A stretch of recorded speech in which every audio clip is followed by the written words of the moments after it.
السلام علیکم ورحمۃ اللہ وبرکاتہ۔ جزاکم اللہ خیر، بہت شکریہ آپ سب کا، اللہ تعالیٰ آپ سے راضی ہو۔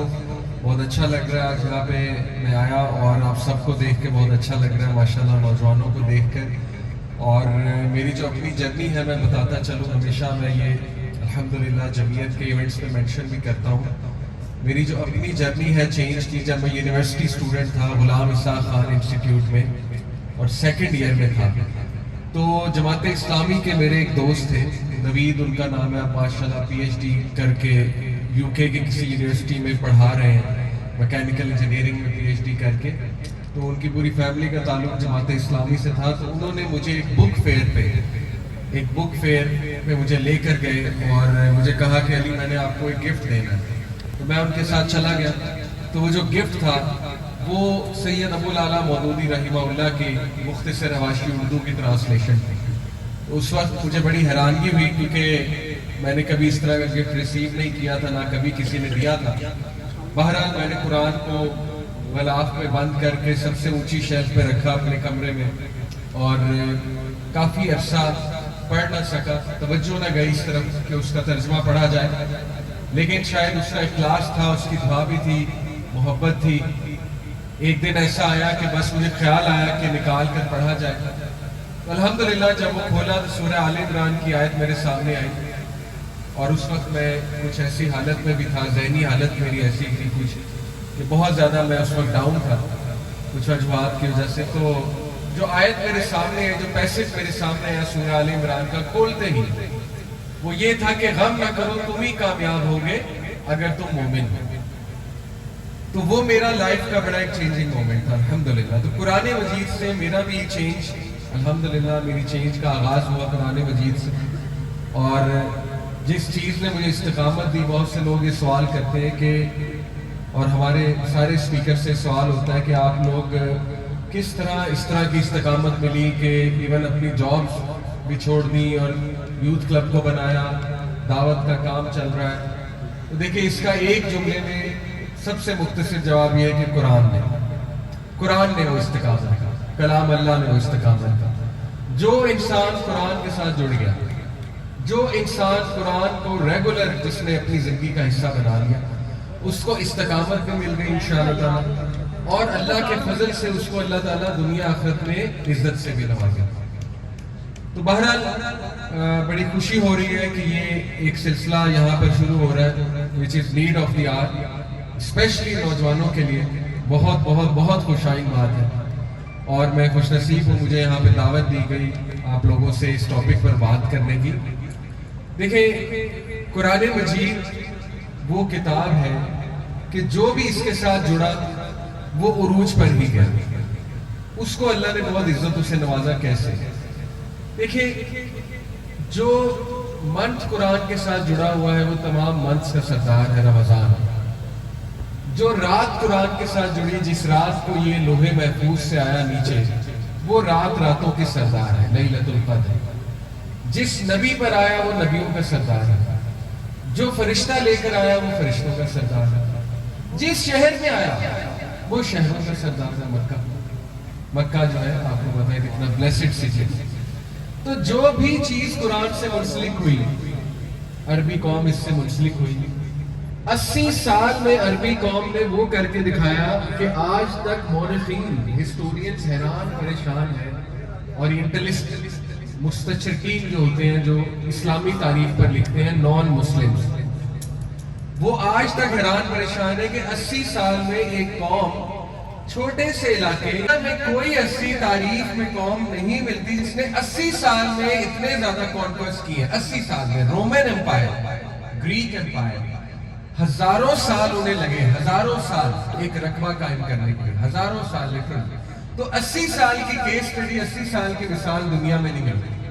تو جو قوم اس قرآن کے ساتھ جڑی اس کو اللہ نے کتنی کوئک ترقی دی، اور اس قوم میں سے جو ایسے لوگ تھے جو آپ کہہ لیجئے عربی، پروفیسر پی کے ہٹی جس کی ایک کتاب ہے پروفیسر پی کے ہٹی، یہ ایک اورینٹلسٹ ہے، سی ایس ایس کی جب تیاری اسٹوڈنٹس کرتے ہیں تو اس کی ایک کتاب ہے ہسٹری آف عرب میں پڑھائی جاتی ہے۔ وہ یہ لکھتا ہے کہ عربز کا جو پیشہ تھا اگر دیکھا جائے تو